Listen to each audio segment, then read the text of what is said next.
Hi, Peterson Toscano here, reporting from the wilds of Pennsylvania, USA.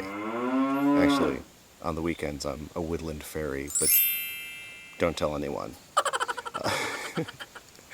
I remember years ago in the late 90s when I came out gay, which that was a time in the USA it was fairly exotic to be an openly gay person. And when somebody like me came out, often relationships changed, sometimes dramatically. Some people outright rejected me, preached against me, told me I was going to hell and all that sort of silliness. Other people surprised me. People that I hadn't been that close to suddenly came alongside of me as allies, as friends, as supporters. Others even came out and said that they too were gay, lesbian, bisexual, transgender, and they hadn't told many people, but they wanted to tell me since I had come out. But the bulk of the people, the vast majority, they were silent. They didn't really say anything. I didn't quite know where they were at. They kept it to themselves.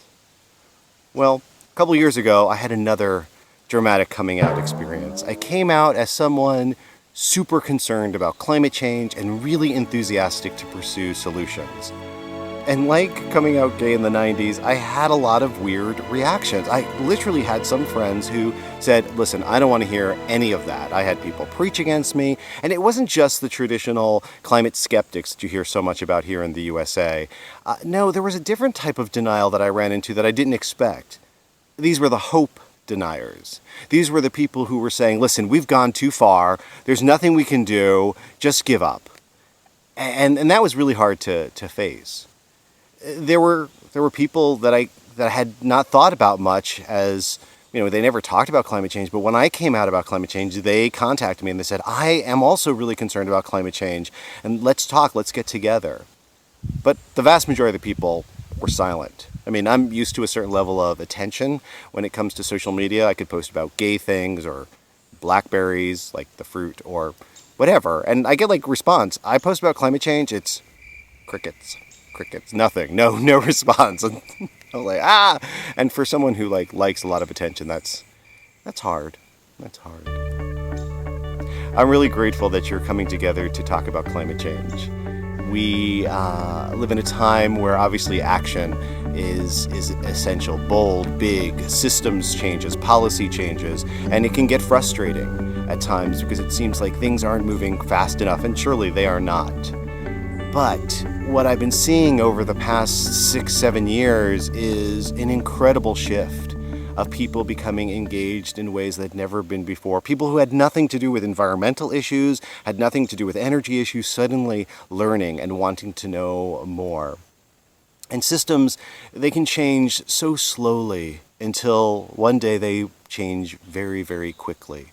We saw that in the USA with marriage equality, where one election cycle, it was literally people were going to the polls to vote against gays getting married, and the next cycle, marriage equality became the law of the land. We saw it in South Africa, where my husband was part of the anti-apartheid movement. Things were getting so grim there towards the end. It was getting worse instead of better, and then suddenly things changed so quickly. The world didn't become a perfect place, but definitely became a better place. More opportunities, more possibilities. And as climate communicators, it's so easy to focus on the impacts of climate change. But what really moves people, what really gets them excited, is when we start talking about the impacts of climate solutions. And how what we're looking for here is not just a fight against climate change or fight against fossil fuel companies or whatever it is that people think that we need to fight against. We're fighting for something. We're fighting for civilization. We're fighting for cities with cleaner air. We're fighting for more cohesive communities. We're fighting for peace in the world. We're fighting for a beautiful day for a walk without fear of pests and bugs and difficulties. We're fighting for the things that we love most. There are so many solutions out there for climate change. For one, we are so fabulous at polluting. We're really awfully good at it. So there's so many places that we can address systems changes to draw down, as the Drawdown book and movement talks about, draw down our dependency upon fossil fuels. We have been in this abusive relationship with fossil fuels, and sometimes it's really hard to leave an abusive relationship. But our job as climate communicators is not to scare the snot out of people. It's not to just pound out over and over the horrible effects, but what it is for us to use our imaginations to envision and communicate how extraordinary the world's going to be when we act on climate change. And that doesn't mean we're not going to see extreme weather events. We already do. We're going to see more. But what that requires is for us to care for each other more, to build stronger, closer, tight-knit communities. Public health experts say that is the key for survival. More people survive extreme weather events when the community is close-knit and together before an event. We have so much work to do, and it's so much good work to do. We have unbelievable resources within us and in the world, and so many people working, and the groundwork is all in place. And the will is shifting.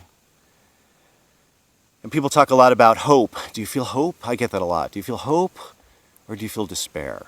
I'm like, I have no control over my emotions. Some days I feel hope, some days I feel despair. But one thing I have control over is my choice to be determined. I am determined, as I know many of you are, to pursue solutions. I am determined to press this through, to demand action. I am determined to embrace a new reality and to do it with wisdom and thoughtfulness and empathy and justice. So I wish you an incredible conference. And I hope that the talks don't just hit the head, but also hit the heart and hit the gut, so that your whole being is more deeply engaged in this incredible, incredible work to make the world a much better place.